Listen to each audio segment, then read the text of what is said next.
am Sandy Hanebrink. I am a member of the community. I've had TM since 1987. I've been around all these years with from TMA to now, and it's always my honor to be here, and I thank everyone for the opportunity. Is there a...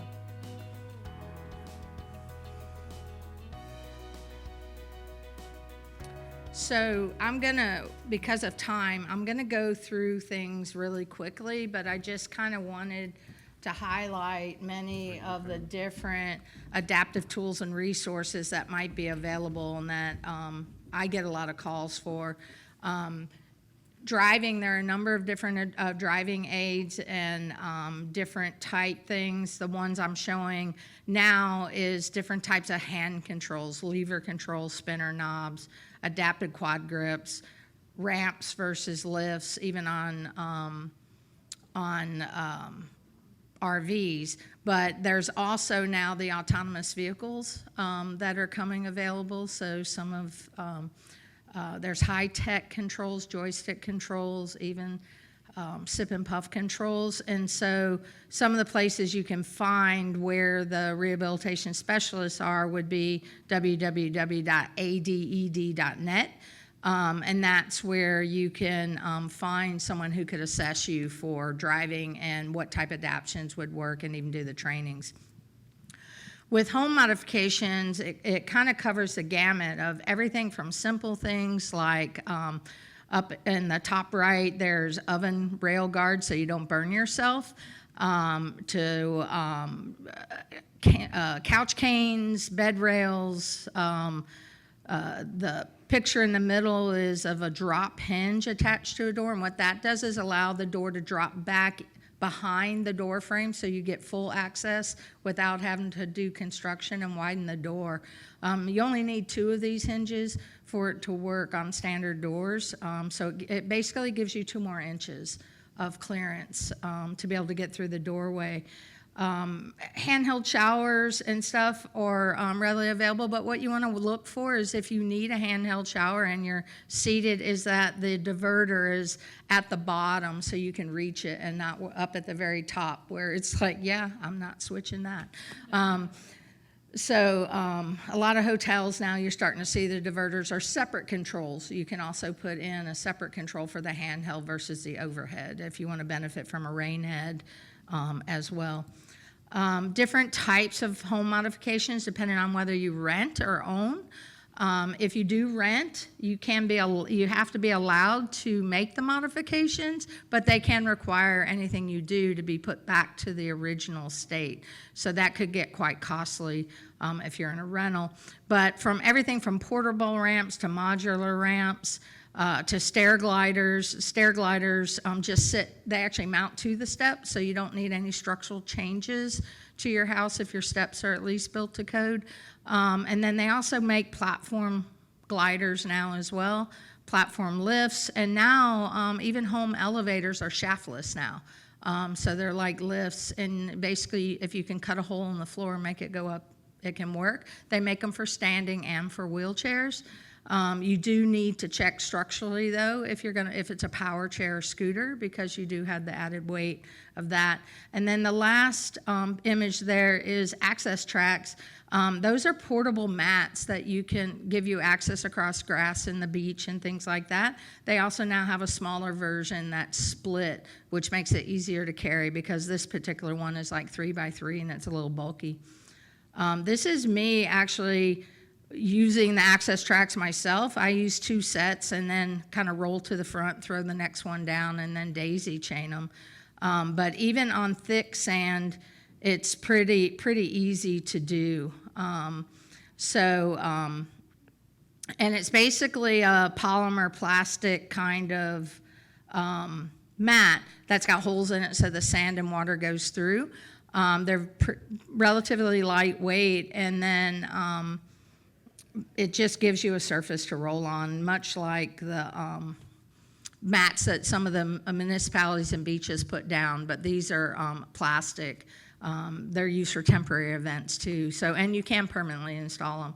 For vision tools, a lot of people don't know, all of these items that I'm showing on the screen now came from Amazon. So talking scales, talking glucose monitors, mugs that tell you how full it is by tones. The little, and the very bottom one is, I call it a whistler. I'm not quite sure what it's called, but it's a little, looks like a little doorbell almost, but it's got a wire in it that you set over the ridge of your cup, and when you, so you're not having to stick your finger in the cup. A friend of mine is blind, and he works at the theater, and when at intermission he's pouring people's wine, sticking his finger in, so I bought him one of these. I'm like, Don, come on, you know, that's disgusting. And then in COVID land, it's like, where's that finger been? But anyway, so there's technology, and it's very inexpensive. It's like $9. Vision technology, again, is prescription readers. So Walgreens, CVS, they have these for free. The labels are coded, and so they have an app now that will actually scan it for you and give you all the information about your prescriptions. There's also an Audible reader that uses RFID that you can buy, and then they'll put the labels on for you. Personally, I like the free version better. Use the app.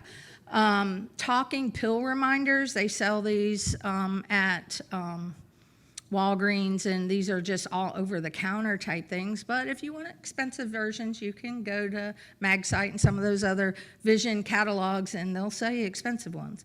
But there's cheap ones. So one of the technologies that I like both for vision and cognition is OrCam. What OrCam is, it's about the size of a magic marker, but not quite as long. And it's a camera that does converts text, both close and distance, into, it reads it to you. So if you have any kind of learning disabilities, whatever, it works. It can be handheld. You can put it on your glasses, side of your hat, or on a headband. It recognizes faces. Depending on which version you get, it does facial recognition, so it learns who your contacts are, and as people are approaching, will tell you who it is. It will identify products and read, scan the barcode and tell you what's on the shelf or what the product is, so you're not potluck reaching into the cabinet and grabbing, you think chicken soup and you got spinach. It does currency, and you can pick the country, so it's reading the currency, so you're not giving somebody a $100 bill when you meant to give them a $1 bill, because they will rob you. It also identifies color. So those are all built into to OrCam. So it's a pretty innovative device. Some of the vision technology, there's MyMe, which is AI technology. Again, this is a device that typically gets attached to people who are using canes. It kind of works like the Google Glass. So that's available. One of the newer ones, and I have the app, so if somebody wants to try it out, it's free, is haptic nav. So if you do have sensation, you don't need the device. Your phone will actually vibrate. And you can actually put in a GPS location, and it will help navigate you and let you know if you're going the right way based on how it vibrates. Some airports have now subscribed to it, and so you can actually do internal wayfinding as well. So you could put in what gate you want to get to and then find your way and not have to wait for the mysterious accessibility people to show up whenever they eventually show up. They also have a wearable device, which is the Wayband, that syncs with the app and vibrates so that you can do hands-free, so you don't have to hold your phone or direct your phone in the direction you want to go. This is really cool. I just found out about this 2 days ago, and they're taking orders now and ships first of the year. It's called Glidance. So for people who are cane users or even wheelchair users, my description of it is, do you know the little Fisher-Price pop thing. It's kind of shaped like that, but a little bigger and taller for adult size. But the handle is an adjustable height. It also has AI technology built in. And so it acts as a guide. So even if you don't know the community you're in, it helps you navigate around obstacles. With the AI built in, maybe I'm using a trail, it's guiding me around stumps and benches and whatever, but it also is telling me things that might be of interest to me, a bench, a waterfall, or if I stop, it allows it to give me an image description of the scenery that I'm looking at. So it's really cool technology that is just hot off the presses. Looking at adaptive grips, many of these things are things I've used myself. The Active Hands is an adaptive universal cuff type tool. It's better. It's been made better than any of the other ones I've tried. It doesn't, things don't slip out of it. And so it's basically a glove that has Velcro on it that allows my quad hands to be able to hold on to a weight, to be able to hold on to the skis when I do sit skiing, to the ski rope. But it allows you to grip heavier things when you don't have grip.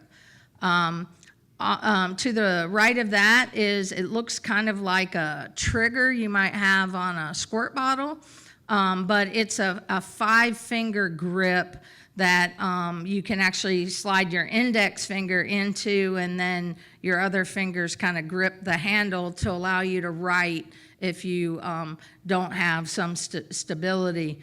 To the right of that at the top, it's a blue silicone hand holding an egg shape device that's holding a spoon, and that's called New Move.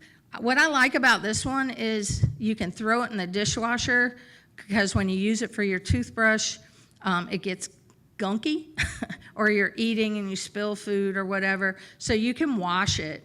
And even if it somehow left it in the oven. I've had a patient that left it in the oven, came back to tell me, hey, guess what? It didn't melt. I'm like, did you just test this, or how did it? She said, well, I was working with a spoon and mixing something, and I forgot to grab it. But she said, the spoon's not looking so good, but the New Move is still good. The other one is Good Grips, OXO.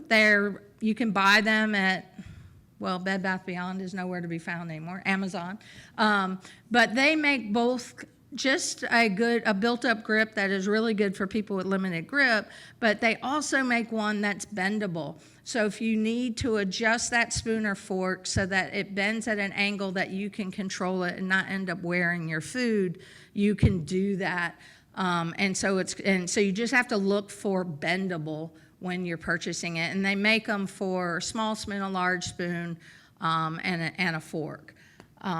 But OXO makes a number of accessible products, from apple cutters and bowls and whatever, that are all designed for the original inventor was for his mom, who had rheumatoid arthritis with quite significant hand deformities. The other one is a blue silicone, is a universal cuff. It's, again, just a universal cuff that can be used for multiple items, a toothbrush, a hairbrush. Accessible computer access, environmental control, eye gaze for iPad. There's actually an app built into iPad, so you don't have to buy a new eye gaze. So the newer versions of iPad have eye gaze built in and more accessibilities. Your higher end power wheelchairs, the joystick has a Bluetooth joystick. There's switch access. A Click-to-Phone app is a free app that allows for use of any Bluetooth or switch access on a device. The Contour Roller Mouse is a regular keyboard mouse. They make a laptop version now too. That's my favorite. That's the one I use every day, because it's you don't have to have fine motor. You just roll with your wrist. If you push down, it selects, and then you can program the buttons, and then it has a small roller, so it's a lot of programmability. And then your everyday smart home technologies, your Nest thermostats, Alexa, Google, Apple Home, Z-Wave plugs, everything like that. And then you have built-in voice input and drag and dictate. Most of the time with drag and dictate now, I only use drag and dictate if it's specialty. So if someone's in medicine that needs to use voice because the vocabulary is built in, law school, someone does science, that they need certain symbols, we'll use that, but otherwise the built-in technologies are very superior now than what they used to be.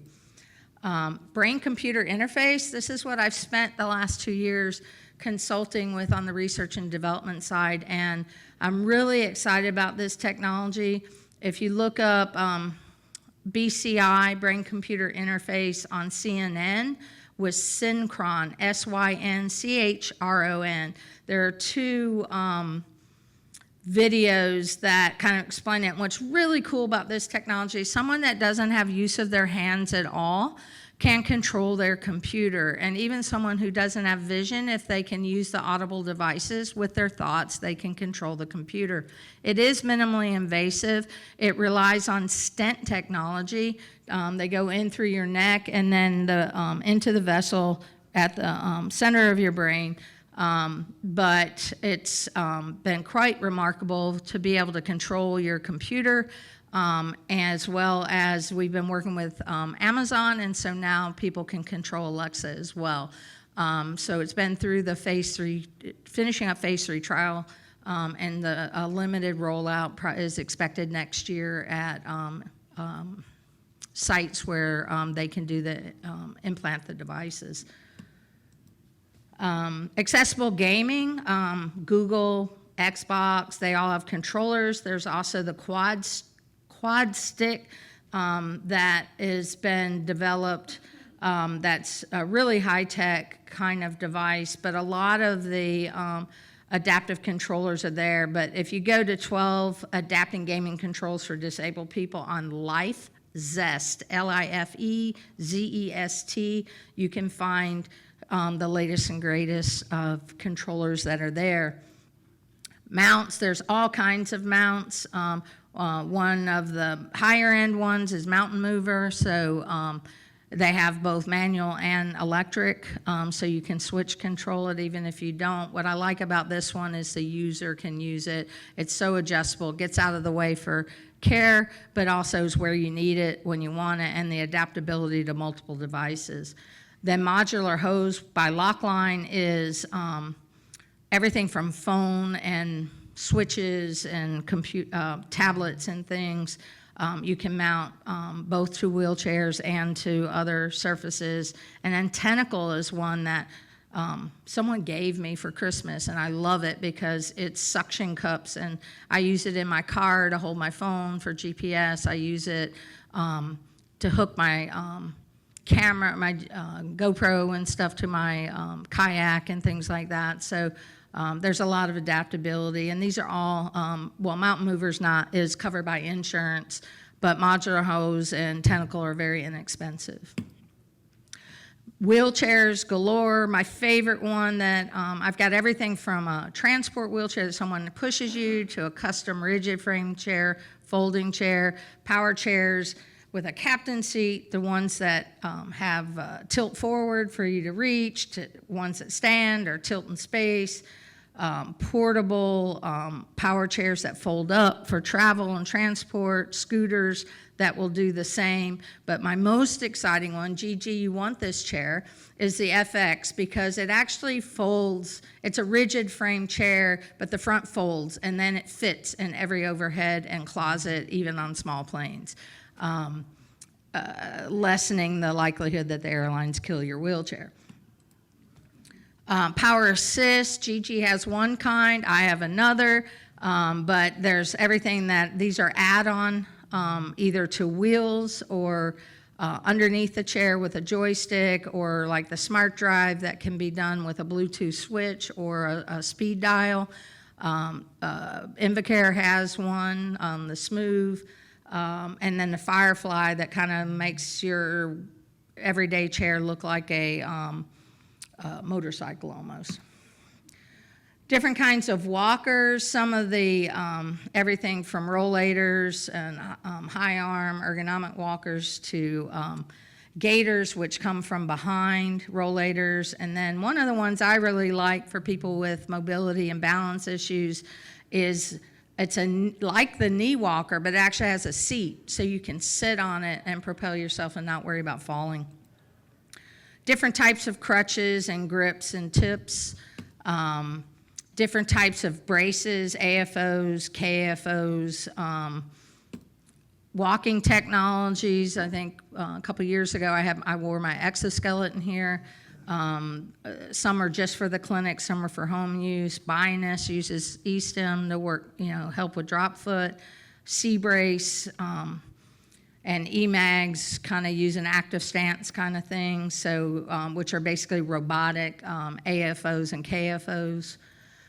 Accessible recreation, everything from adapted grips for fishing, mounts for guns, tools to help with scuba diving when you have limited motion, all-terrain, power and manual wheelchairs, adapted holders for oars and kayaks and canoes, outriggers for canoes, and then that's last picture is in the blue kayak is actually me coming down an accessible kayak launch.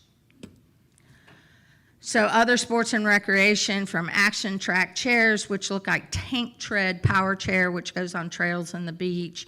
Lasher makes a beach wheelchair that you can propel yourself. Different types of hand cycles, some that are three-wheel that sit up high that's equal to your wheelchair, some that attach to your existing wheelchair, or the low ones that you see like in paracycling events for racing. Different kinds of beach chairs, again, like the big PVC type beach chairs that someone has to push you. Mobi is a low one that someone has to push you, but it allows you to get into the water and get back in it without tipping over. The PVC ones are going to float away or dump you out. To three-wheel racers, some of the people here have tried the A-Linker, so any of you that have gait issues but you still want to get out and do trails and walk, A-Linker now is small enough to actually fit in and use as a mobility device, so you can get exercise, but it's totally on your power. It's two front wheels, and then one small back wheel with a seat on it. So it kind of looks like a tricycle, but there's no pedals. So you actually propel it with your feet, and you purchase it based on your height. It will fold in half and fit in the trunk of your car, so you don't need a truck to transport it.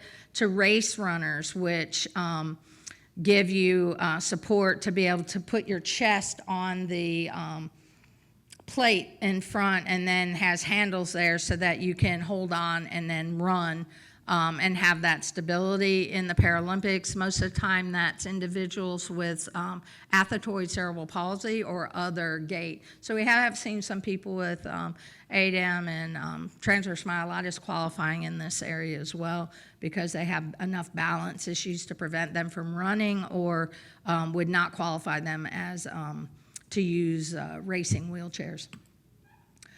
This is really cool. Pearl TV is a consortium of all the major networks. And if you see on your TV, my TV had it, I didn't know what it was until 2 days ago, is NextGen TV. It's free TV with an antenna. You do have to purchase the antenna, but it's quite robust if it's available in your area. By 2025, it will be everywhere in the US. With NextGen TV, it allows AI for captioning and image description. You can set it to what language you want. Interpreters, you can set the size of the screen of the sign language interpreter and where it goes. You can interact with the show. If you go, oh, that's cool shoes that person's wearing, you can actually zoom in on it and see what the person is doing. You can look and see, what does that necklace say that they're wearing? I mean, it's really cool. I played with it a couple of times, just a couple of days ago at the conference I was at. It's really amazing. But what it also does is it ensures that when emergency services, I just came through Hurricane Helene, and there were hardly ever captioning or interpreters available, or they'd zoom in and then not keep the captioner in the picture. What this would allow is you to control that. and you get the information in real time in the color, size, way that you want, in the language that you want. And again, it's free. So back to the days when we had antennas and we could watch NBC, CBS, ABC, and PBS. There are actually more channels out there now than that, but it's free. So for those of you who are looking to decrease all your streaming and expenses and things like that, if you have a NextGen TV and it's available in your area, you just have to purchase the antenna. And we're trying to get the FCC to do a program through the CAP program where you get phones and stuff for free if you're blind or hearing impaired or have significant hand. We're trying to get them to offer these antennas through that program, so stay tuned on that. Possible funding, so it's like, how do you pay for all this? The Association of Blind Citizens has a technology fund. The Kelly Bush Foundation has grants for individuals. The Challenge Athletes Fund has grants for individuals, and it doesn't have to be for elite competition. It may just be, like I got a Kelly Bush Foundation grant for a beach wheelchair, so that when I'm at my beach condo, I can go to the beach and myself and not have to hope that a chair is available. Great bike giveaways. That's a huge program for, especially for youth, in order to get adaptive bikes. The Giving Angels Foundation, Oracle Health Foundation actually helps with van conversion expenses and home modifications as well. Small Steps in Speech has different computer access technologies, even if your problem isn't speech. And then your State Assistive Technology Act programs, in every state plus Puerto Rico and Guam have state AT Act programs where you can have both online exchanges or they have demonstration, they have short-term loans, so you can try things before you buy it. Some of them have cash loan programs as well. And some of them have like a used equipment type thing. Abilities Expo, if you want to see a lot of these different things, go to the Abilities Expo. It's a total consumer-based show, so you can actually see it, try it, and see all kinds of different recreation and events. The ones left this year is this weekend in Fort Lauderdale, and then in Dallas, for anybody that's Texas, December 6th and 8th. But if you go to Abilities, plural, ABILITIES.com, you'll see all their dates. Definitely a show worthwhile seeing. And then this is my contact information. I am Sandy Hanebrink. My organization is Touch the Future. I also am the physical agent for the Caravan for Disability Freedom and Justice that I thought was done.